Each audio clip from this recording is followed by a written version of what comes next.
welcome back. It is another Friday at the virtual Poly Playhouse. It's been a little while, but we have been coming to you all year long on Fridays from Long Beach Poly. I'm going to play a little background music here. We've been bringing you a lot of different shows this year, including #Enough, Plays to End Gun Violence. We had the Polyesters, Help Desk, An Enemy of the People, the Poetry Slam in no particular order. And now tonight, we are going to do the second installment of new plays. We've got new plays by our student playwrights.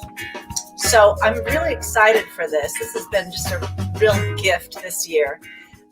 We have a special relationship with Marcus Fulmer and Northwestern's outreach program. So he has come, helped us write some plays in advanced theater arts. We did one installment with 4 different playwrights earlier, and tonight we're going to have 4 more.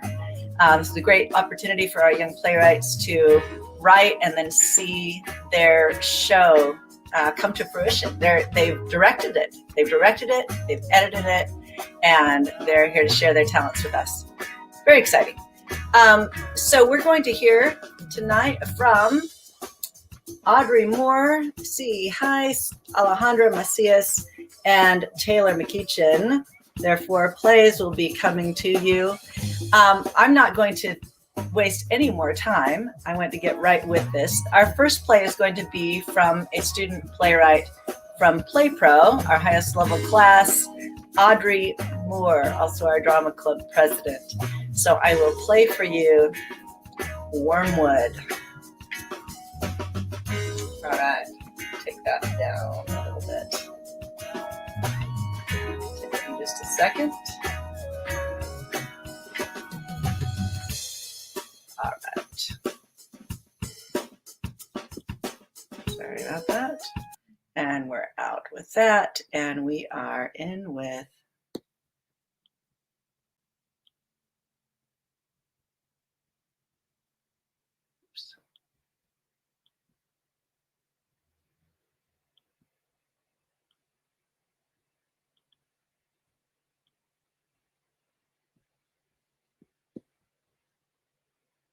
was running late.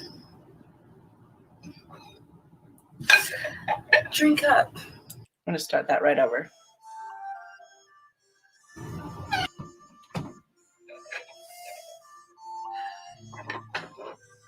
Good morning.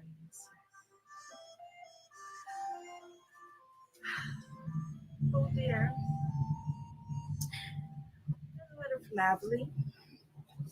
One from Grayson. And David. Your children really are exhausting, sir.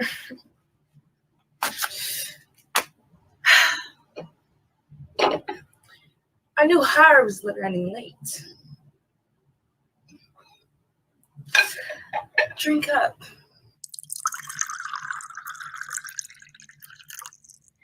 Excuse me, I'm here. Sorry. Late on your first day. You're lucky I don't fire you before you can even start the job. I'm really sorry for keeping you waiting, Mrs. Frum. I got lost trying to find this place. This building's huge. I was expecting more of an office, you know?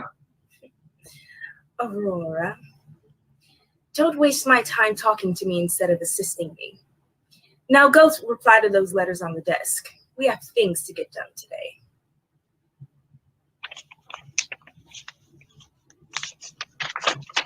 I think you've made a mistake.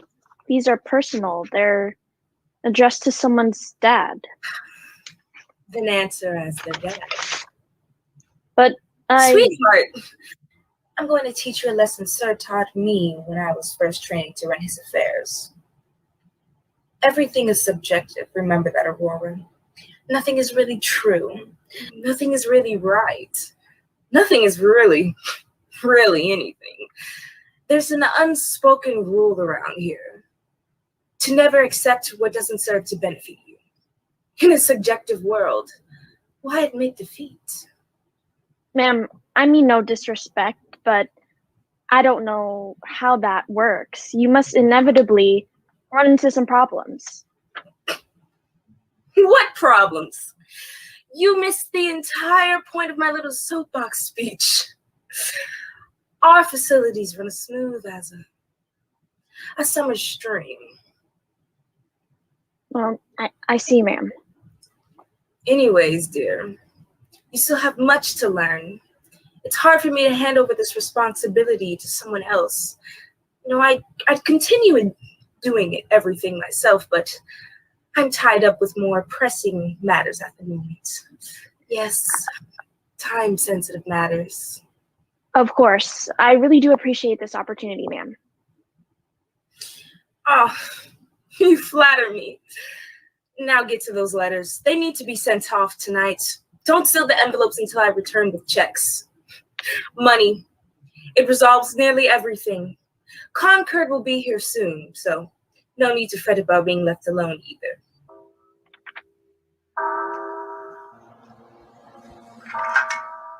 Damn. And that's expensive stuff too. Well, it was expensive stuff. Not worth much now, is it? God damn. Need any help out there? Oh, nah. It's all good. Not the first time I've broken an absinthe bottle. At this point, it's regular workplace hazard. Oh, you must be the new girl then. Aurora, yeah? My name's Concord. I'd shake your hand, but it's a bit wet at the moment, so. That's okay. I'm not one for shaking hands anyway. Bit superficial, in my opinion. All right, then. You keep doing what you're doing, and I'll just be attending the king over here. King? Oh, it's just my little nickname for the boss. Because with how we treat him, dude, might as well be royalty. Though I realized later on that Pharaoh would probably be more fitting, but it's too late. King already stuck, so I'm just going to keep it. You might want to prepare yourself. This is going to smell weird. Really weird. Should I even pretend to understand what's going on right now?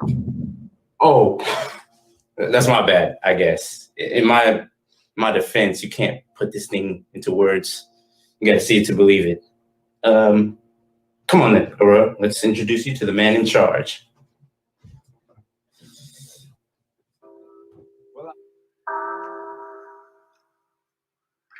Can I say something? Or... That's the boss. He isn't. Oh God, Concord, is he sick? The pictures look so different. I have no idea he was. Can he hear us? No, don't worry. King here hasn't heard anything for a few months now. I'll be frank with you. The guy's dead. From hired me just to, keep him fresh, zhuzh him up a little bit. So you're telling me that a corpse is running this entire institution? That about sums it up. Look, don't take it the wrong way, kid. He's not really in charge. I was just messing with you there. Fromm gives all the orders, but we keep him around as a figurehead to the public. Then who's the man in all the ads? The healthy, fit for his age man that was supposed to be my employer. It's him all the same. The movie department pulls some movie magic. And, to my knowledge, Photoshop keeps King over here forever young under the public eye. So it's his kids I'm writing to then. His own kids don't even know that their dad is running away in his own building. Concord, you've got to see how wrong this is. From. She's making us breathe life into this corpse, and you look at me in the eyes with a clean conscience. Times are tight. If I get offered a job, I'm going to take it. I'm no fool. I know most of what Fromm has me treat him with is just pseudoscience. She's always going on and on about Wormwood, how it was used by the plague doctors to mask the stench of death. Hence the absinthe, the Wormwood perfume.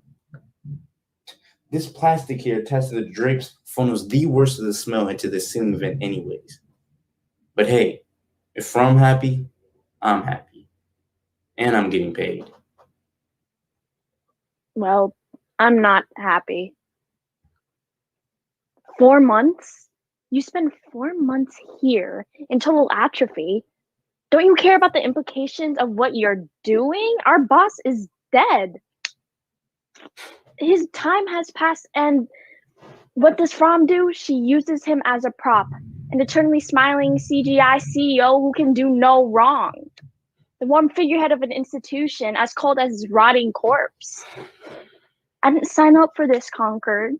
I'm warning you now that I'm not playing along, so you better watch out. You can't hide from change. Yeah, try telling that to my wife. Look, Aurora, I could see you're upset. Your whole world has just come crashing down around you and you see reality. Just don't do anything you're going to regret, kid. That's all I ask you. You're in shock. Just give it some more time and it'll be okay. There's no more time left to give. All right. You still all right. don't get it. Time's up. Hey, it's Concord. We have a little situation in the main room. Yeah. I'm with her right now. She's okay. All right, I'll tell her. All right, thanks. What is it? Just getting Fromm back up here, kid. I deal with the dead guy. Living people's problem, that's above my pay grade. So. Do you care about your family? Of course I do. Then quit. God, kid, were you a philosophy major? You think way too much. History. What? Huh? I was a history major. That's not the point. Oh, God. Who hired you? Did you finish those letters, Aurora? I heard you were having some trouble. I'm sorry I didn't warn you, but as you can understand, it is in my interest to keep things under wrap until the NDAs go through. And yours, my dear, was processed only yesterday. Why? Excuse me, dear? Why do it? Give me one good reason why this man is in this bed, and I'll consider working with you. I think you're in any position to be calling the shots here. Sorry, it's just the drapes aren't usually open this long. They're starting to smell. I just thought I'd help.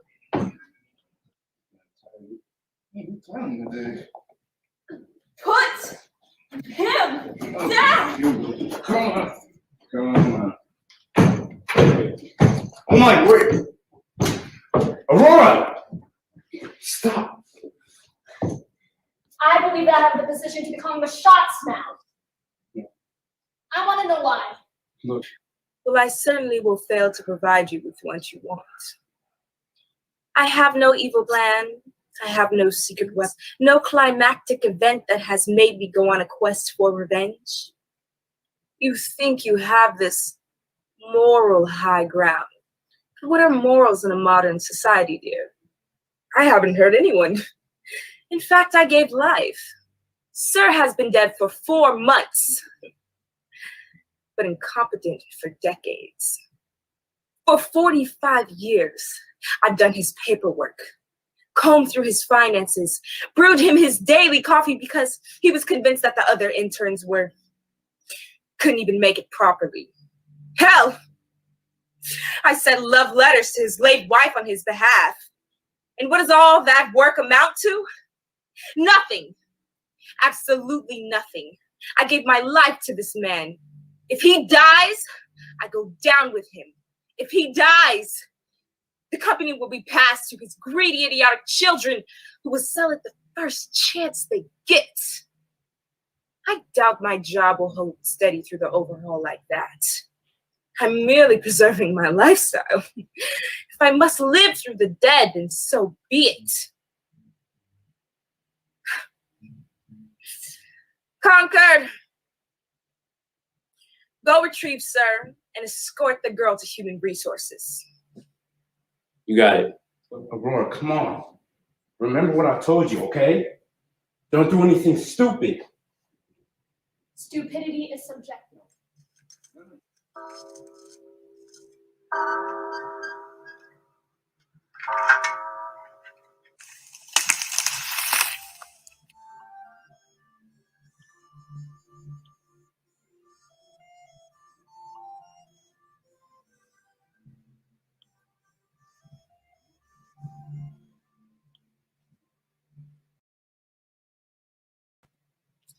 All right. I just love this. I love this play from the minute I read it.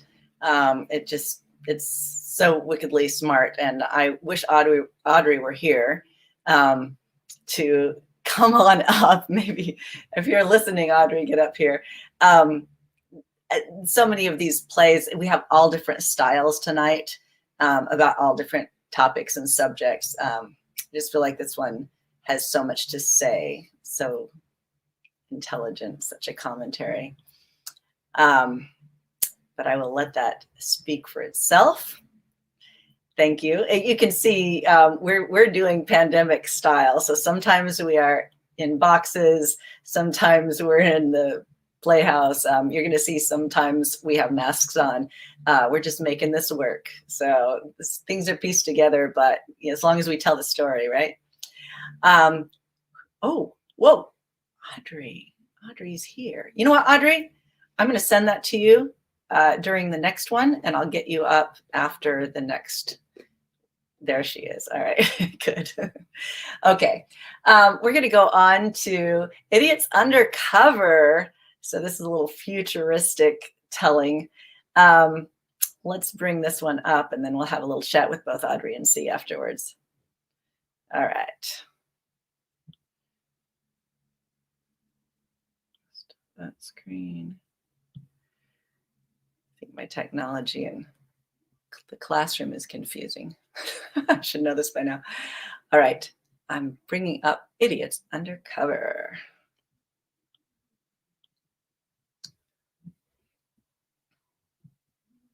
And it's here.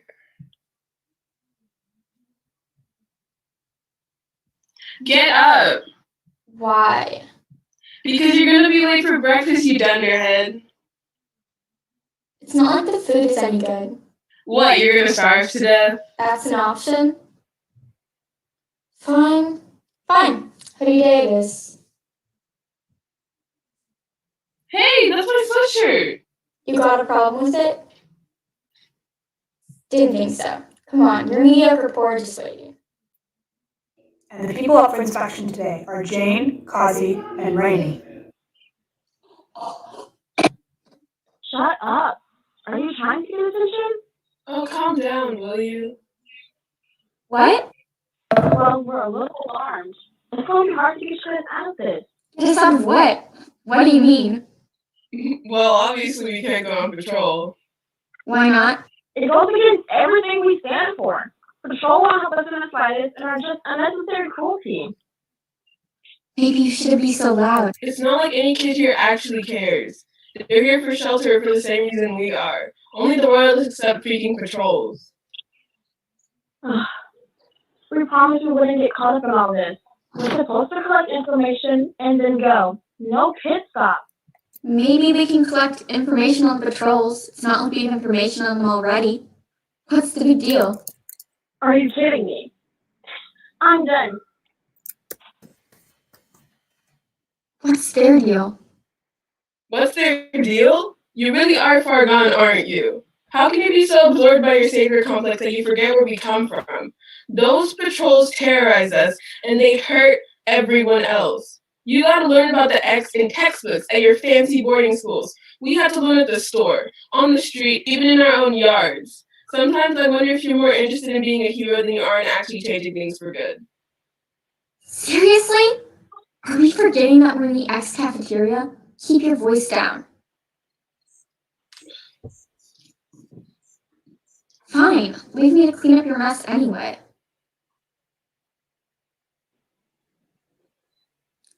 Good morning.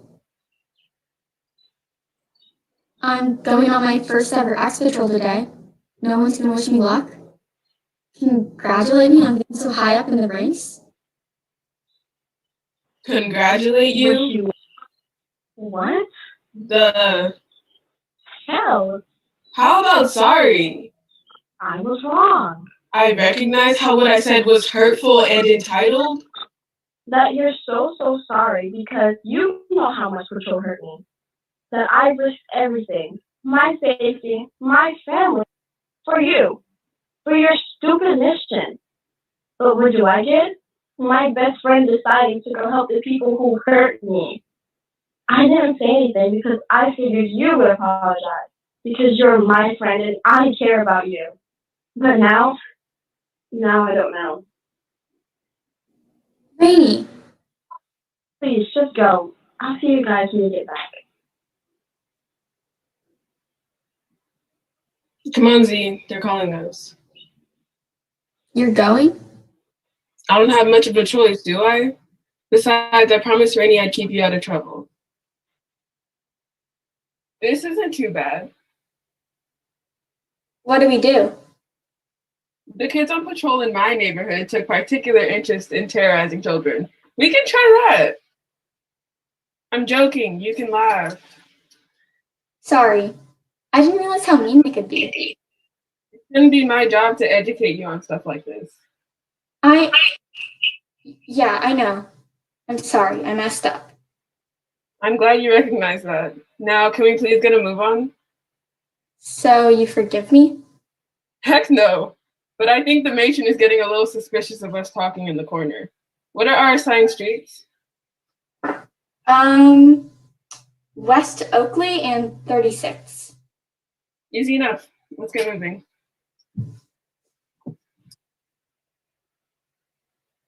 What are they doing here? I don't know. Are you sure we're on 36? No, because the last 6 times we checked the sheet were hallucination. The first 2 times we checked, we weren't on the correct street. Details. I actually think that's a pretty significant... Stop! What was that? The universe begging you to shut up so I can finish talking. Ha ha. No, I think I heard somebody else stop. Relax. It's probably nothing. I swear, you rural kids aren't aware of the existence of other humans. People talk, you know. Kazi, come here a minute. Fine, but I swear you're just being dramatic. They wouldn't. What? What's happening? Come on. Kazi, what's going on? Okay. When I was little, I was playing with my friends a couple streets over, and the patrol started. We started heading home to try and avoid the agents, but someone intercepted us just a few houses away from mine. We braced ourselves for the normal stuff, the beatings and the name callings and all that, but these agents were different. They seemed malicious somehow. They weren't our normal patrol agents, and they had these fancy green jackets. They pretended to be nice at first, but then started talking about taking us somewhere away from our home. We started to run, and before we knew it, they had grabbed our friend's little sister and were moving fast, and no one ever saw her again. Do you know where she went? No, and there hasn't been any mention of any routine captured at the center or the matron's office. The matron's office? You snuck into the matron's office? Well, we're here to gain information, right? How did you manage it? Well, technically it was a couple of times. You were so much cooler than I could have ever imagined. The kids! We gotta help them! How? Can we try and distract them? I don't think so. I haven't seen those kids before. They must outrank us by like 1,000 rings if they went from the center. What are you suggesting? Good old rescue. You're insane. You knew this when you signed up for me. Really? Because I don't remember a contract. Shut up. We have more important things going on. You can't be caught, obviously. And someone needs to go back to Rainy. And why can't that be you? It's my savior complex driven fantasy. I make the rules. Okay, here's the plan. I come up from behind the street and make a big show of trying to fight them. You hide behind the alley and get the kids out, okay? There's no way you can win that fight. You're not even armed. Firstly, I can do plenty damage with my chain. Don't look at me like that. You know it's true. Secondly, I don't even have to win. I just have to distract them so that you can sneak up on them and take the kids. But then you're in trouble. Running away is my specialty. You can't just run back to the center.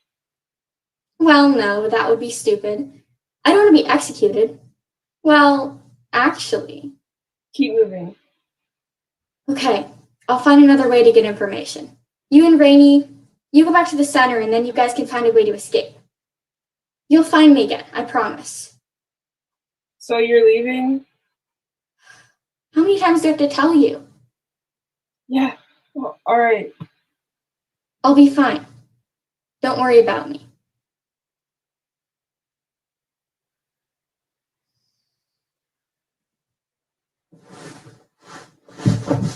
Hey, you. This is our street. What are you doing here? None of your business. You do your job and I'll do mine. I don't really feel like doing that. Colin. Hey, how do you know my name? You left your name tag on wall. Yeah, well, whatever. You need to get out of here. No thanks. That's in order. I outrank you by 5 ranks. I really do not care. But I'm trying a little harder than that to get you caught. Hey, kiddos. Let's get out of here. Oi, Colin. Gun your head. You must really suck at fighting for speculation. Why, you scared of me? Of course not.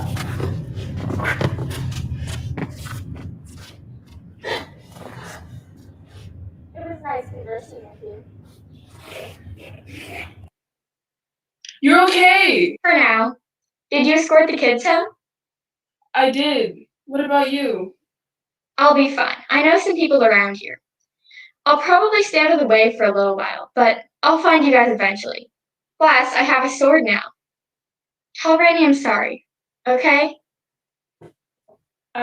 Yeah, I will. Stay safe, okay?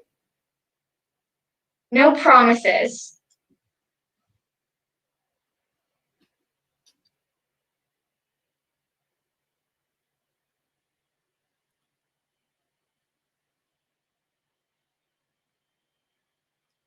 There you are. Hello. Let's see. All right. Ooh, here's all the good stuff here. Sorry, I don't want to distract from the actual presentation by throwing out those chats, but thank you for all those who are putting good things in there. Yes. So I just saw C this morning. We were delivering this piece to each other. And what do you think? Did you like the final product? I did, yeah. Yes. All right. Well, here's Audrey. Okay, good. It's always a little delay on all this. So keep the comments coming in. Here's 2 of our student playwrights. We've got 2 more tonight, but we'll chat with them a little bit first. I think that these 2 plays have a bit in common, even though they're stylistically very different, in that there's a framework for a story, but there's some pretty strong messaging. There's some pretty, strong statements that are being said. So do you want to talk a little bit about that, Audrey? About Wormwood. So the main inspiration for my play was thinking about institutions, like established things and how they fall apart.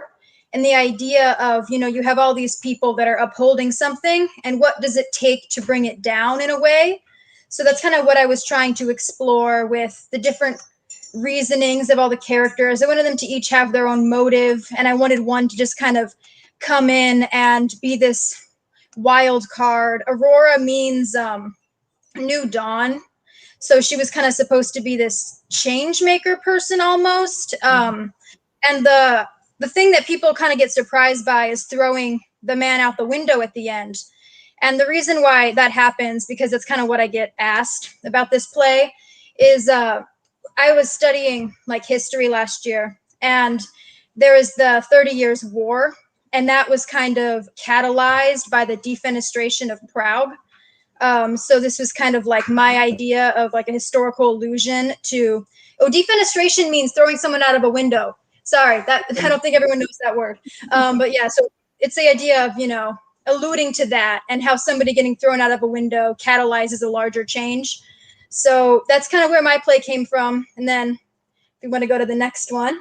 All right, cool. I want to throw out a little kudos to history teachers out there. I love it that Aurora is a history major, and maybe that's what has her looking at this with fresh eyes. So yes, yes. Let's go see. Talk to me about yours. What was your motivation behind this? So I started writing this play, I believe February, maybe late or early March. I think it was February. And I kind of just wanted a goofy, fun play that I could just spend some time on.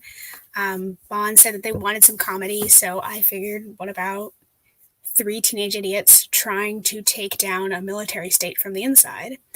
But as I started writing it, it became more and more of an issue of brutality from the government, specifically police brutality, although I want to be careful with making that allegory because as a white person, I'm not going to be able to accurately portray that kind of story.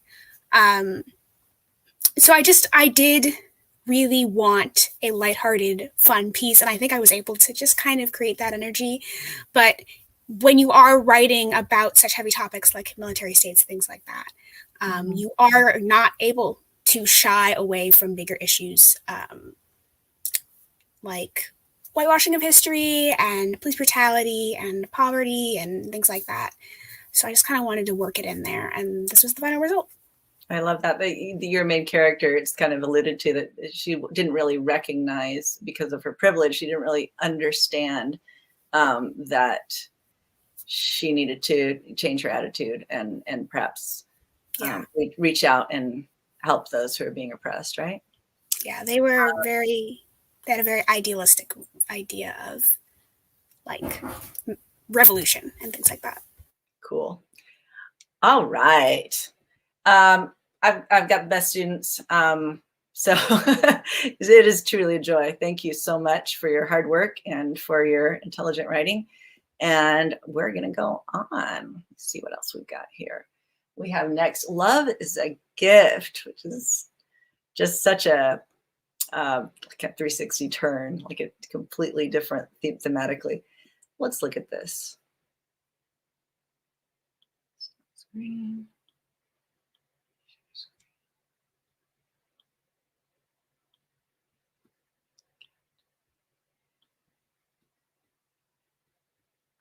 Okay.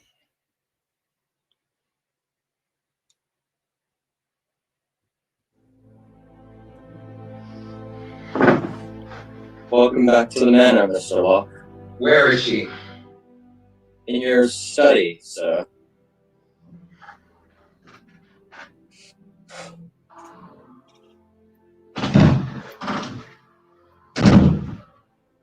Welcome back, sir. I just had a nice... No, I did not have a nice trip. In fact, it is absolutely terrible. She lied to me, This is nothing but lies and fiction. Love doesn't exist. It is stupid concepts made up by humanity, of an awful fact that we're all like holding alone with no more our side. Now, sir, I realize that love doesn't exist. Does it exist? What do you know? You're just a simple maid that was thrown out for responsibility, was criticized ideas like love. All that talk about being better than the notions of love and are ridiculous and useless. Look, I know that you're very upset right now. I understand that. That does not mean that you can just take your anger out on people like that. You know nothing of what I feel. No one does, and no one ever will. Oh, stop being so pessimistic for once in your life. It will probably get better soon. I promise. Good night, sir.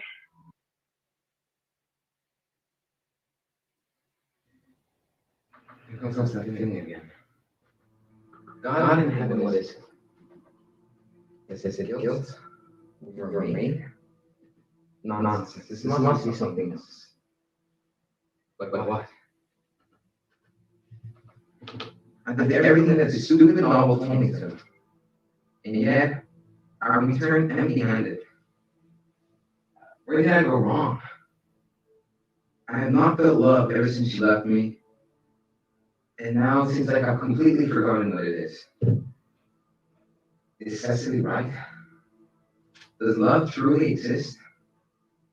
And if it does, then surely I've lost it completely after that moment. Oh, what is love?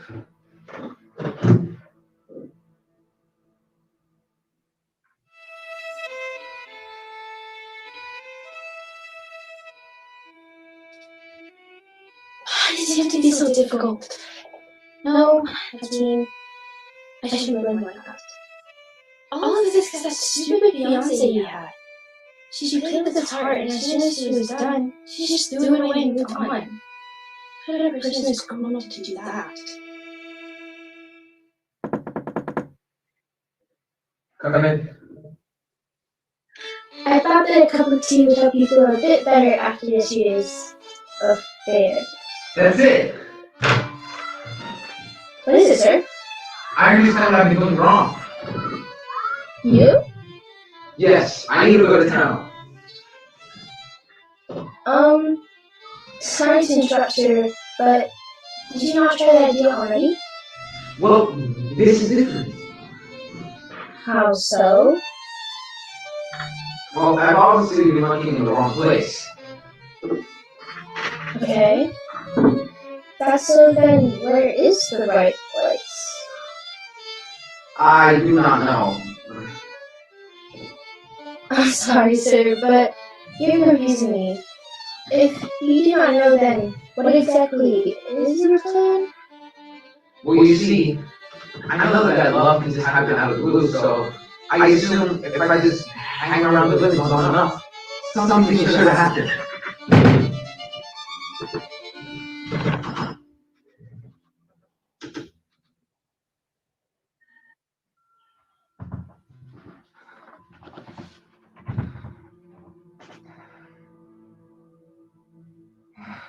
There goes that feeling again.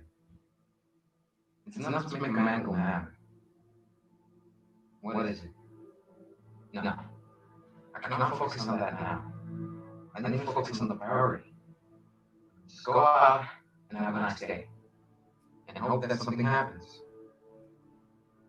I need to understand love. I need to feel it once more. But if I don't recall the emotion, when will I know when I have it?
You've been reading romance novels again, haven't you? I have no idea what you're referring to. Now put that book down. You should not be snooping around places you don't want to be. I think you do know what I'm referring to, sir. No, you do not. It's okay to read those kinds of novels, you know. It's not like you'll die from it. There's no need to hide it.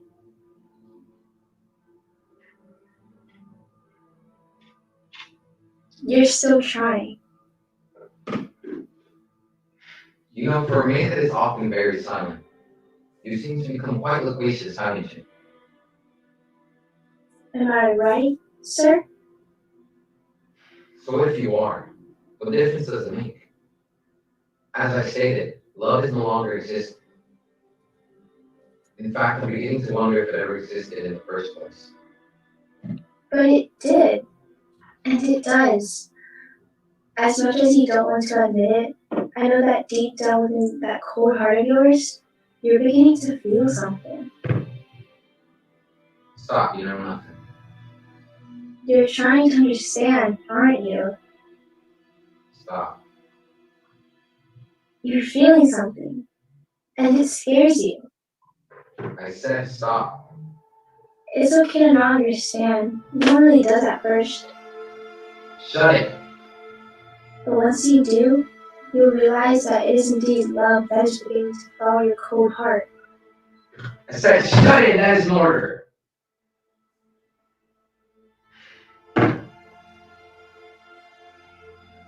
I offer you my most sincerest apologies, Cecily. As much as I hate to admit it, you speak the truth. I am feeling what I believe is love.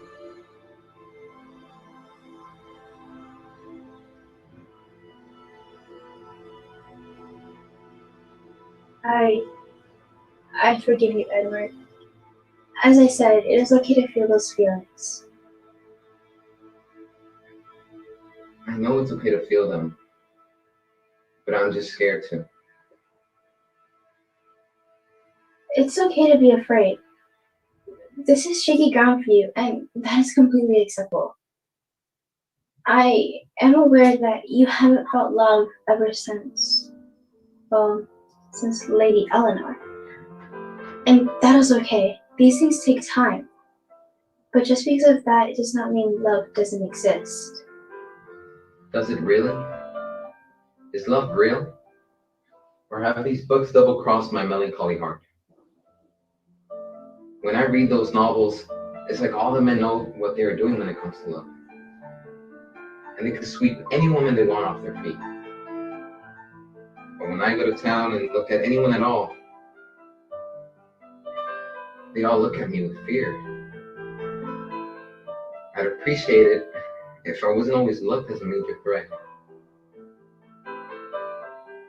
Well, they are afraid of you because you carry knives everywhere and you're one of the most powerful nobles.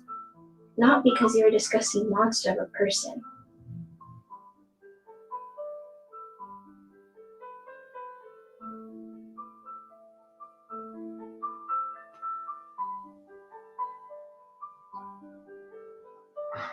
I'm sorry.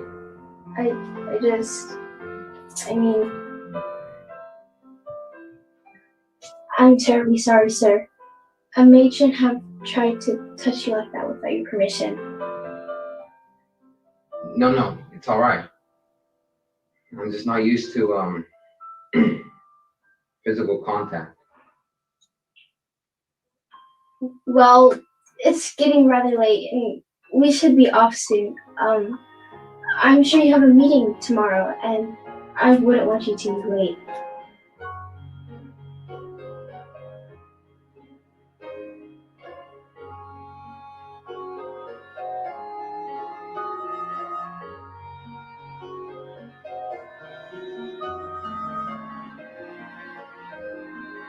Wait, Miss Cecily.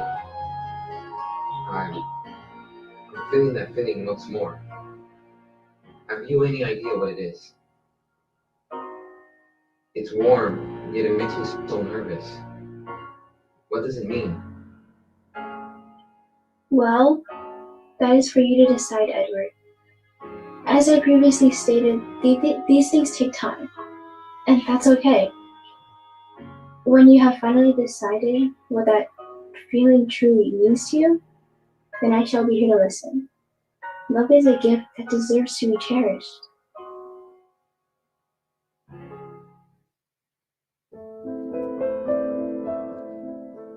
I do say, you look happier than usual, sir. I am very aware of that fact, yes. If you don't mind me asking, sir, is it because of that maid, Cecily? Yes, I do mind, actually. May I remind you, sir, this is the 19th century. A man with your social status should not be fraternising with a petty-knitted girl. If you get caught, I'm sure all of London will hear of it. And may I remind you that I am your master. If I ever hear you talk down to any and all of my decisions ever again, I will make sure you're not seen near this manor or me ever. You might not be seen by anyone ever again.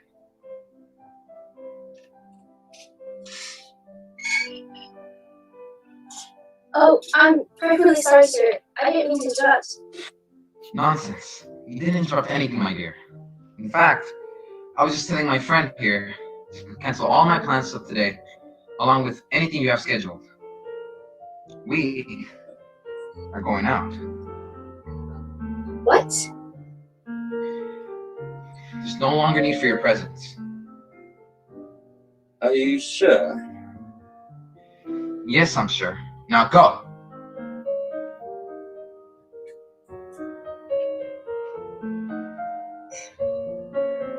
I'm sorry, sir.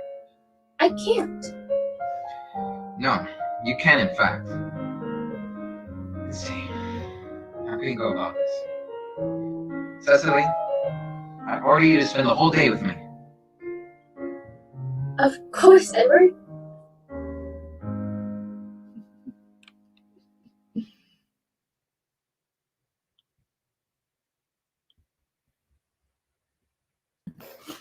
All right.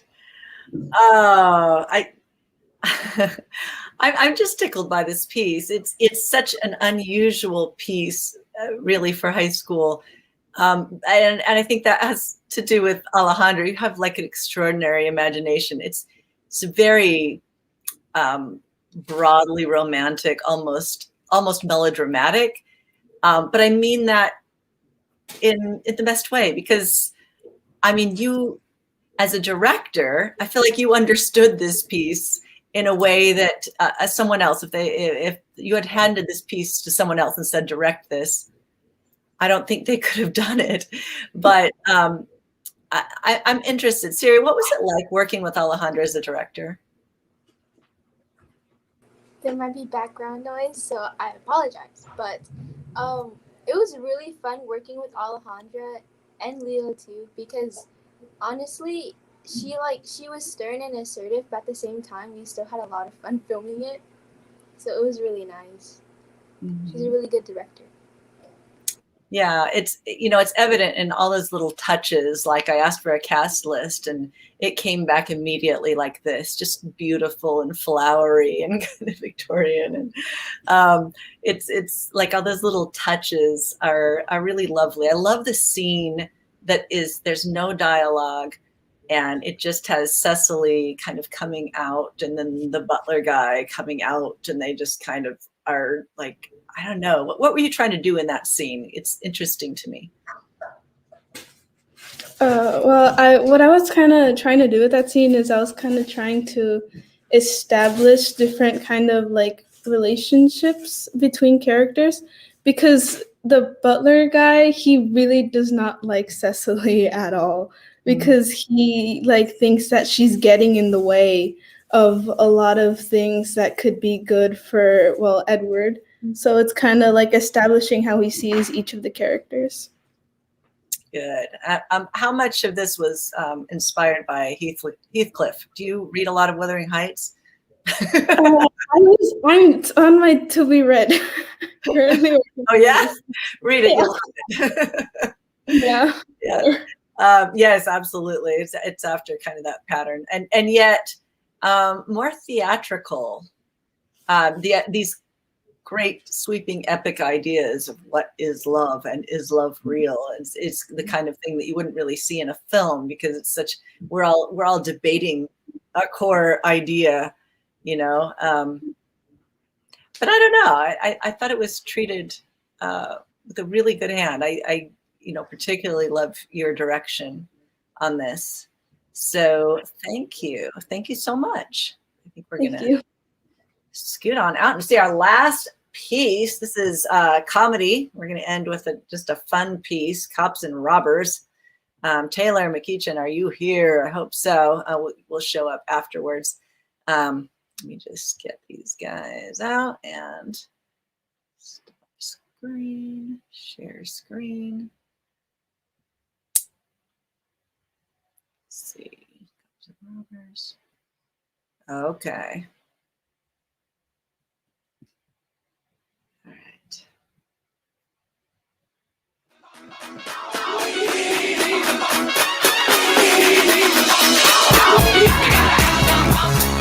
So let me tell you kids on how I got away with the master plan of robbing a bank. Wait, you did what? Emma, you can't even remember where you put your keys. How are we supposed to believe you robbed the bank? Settle down, children. I'll tell you right now how I got us the money we have now. It all started in 2018 when some dumb kid posted on social media that they were going to rob a bank. Guys, it's time. Aren't you even a little scared that this can get us in like big trouble and even kicked out of our college? Dude, you don't need college when you're filthy rich, hanging out with the ladies. You know me? No. Remember, guys, we only have 10 minutes to get everything and far enough so the cops can catch up to us. I know.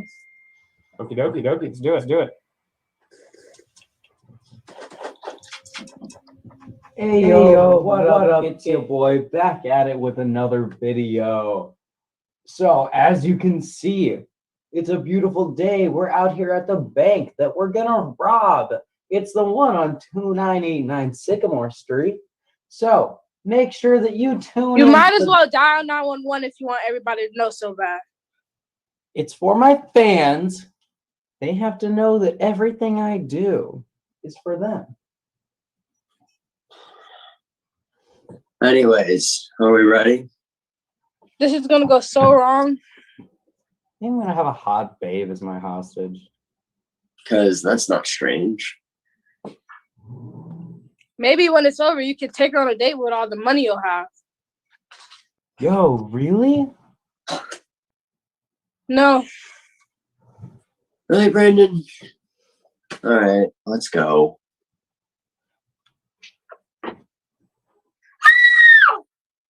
Everyone, I said stay down. Give us all your money. Hey, yo, I found a jackpot here. Who knew a bank had this much money?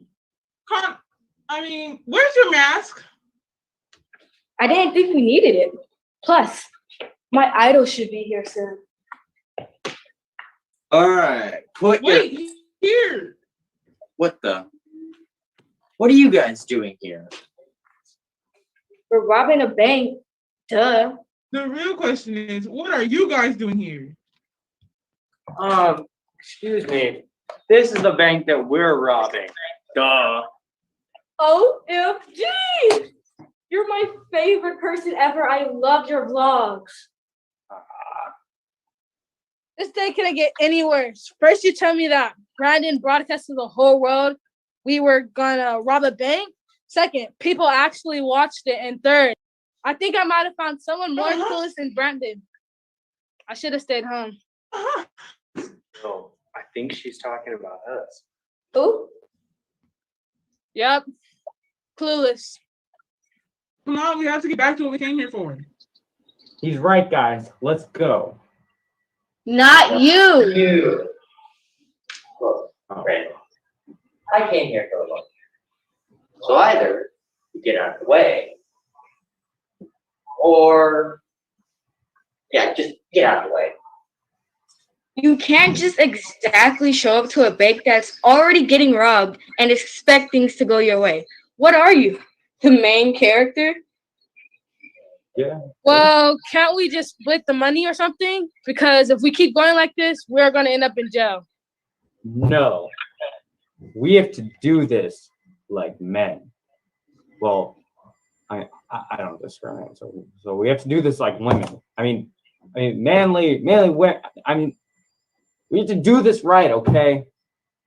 What do you suggest then? Let's play flip the coin. You expect me to give our money to some kids who don't even talk right? Yeah, Brandon, I know you're thinking brightest, but come on. A coin flip? Well, he has a great point. Just ask his viewers. Brandon, get this through your thick skull.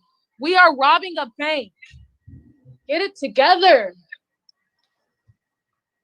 At this point, we're all gonna get caught. So fine, I'll do the stupid flick of the thumb. Oh, sweet. Okay. All right, we're gonna do to 3 though. We're gonna do out of 3 though because that's my lucky number. Do you want heads or tails? Fine, doesn't matter to me. You're gonna lose anyway. I'm gonna take tails. I win. To be honest, I didn't think you could do it. No, what? No. There's no. Let's play a different game. There's no way. I don't know. I just don't get how a guy with fake fans could ever win. What did you say? Now look, man, you can argue about who gets the money, but the one thing that you can't do is disrespect my fans. Now, like I said, I don't discriminate. Good thing I woke up feeling crisp breezy, and these fists are rated E for every. Alrighty, that's enough. So obviously the game isn't gonna work. You're wrong. Huh? We can have a singing battle. You guys do know that the cops will be here in 4 minutes, right? No? Nobody cares? All right. Rick, I challenge you to a singing battle. I don't sing. Oh, well, you're the captain, so you have to go first. Hit it. You can dance, you can try, having the time of your life. Oh, God, please cut the music. Please. Oh.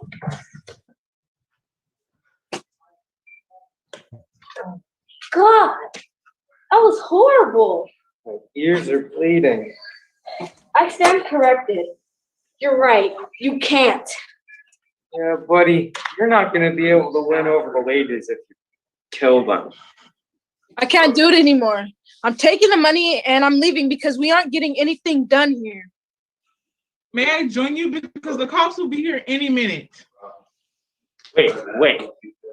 I have an idea. What? Please tell me your genius plan so we can spend more time here and end up being cell buddies together. You know what? I can't tell if you're serious or not. So I'm gonna let Rick handle it. At this point, I don't care what happens. Let's just get all the money and leave and never speak to each other again. I agree. If you do, say aye. Oh, aye. Hey, isn't this the bank where that one kid posted on social media that they're gonna rob a bank? Yeah, I really can't wait for them to come out. I really hope I get to see Brandon. I'm his biggest fan. Whoa. All right, good job, guys. We scored 10 mil. Don't forget, we're splitting it. You get 5 mil, we get 5 mil. Oh, shoot. Run! Praise! Everybody clap your hands. Not the time, Brandon. Not the time. Anyways, you guys are under arrest for theft. Now what? We're screwed. Oh, I'm a celebrity, man. I can't go to jail. Well, I saw this coming. Same. Just give us your money and get in the car. Come on, start moving. One by one. Well, take them away. They're a bunch of idiots, I tell you. They really thought we were cops. Didn't even ask for our badges. Idiots. Oh, good. Hey, what'd you do with the guys? Oh, you know Robert Sue, the one with the white mask? Mm-hmm. Yeah, that's my cousin. I just had them sent to some abandoned building. They'll be fine. Slow kids. Yeah, and I was really hoping we could be friends with Brand. Your priorities are strange. Let's go back to this home.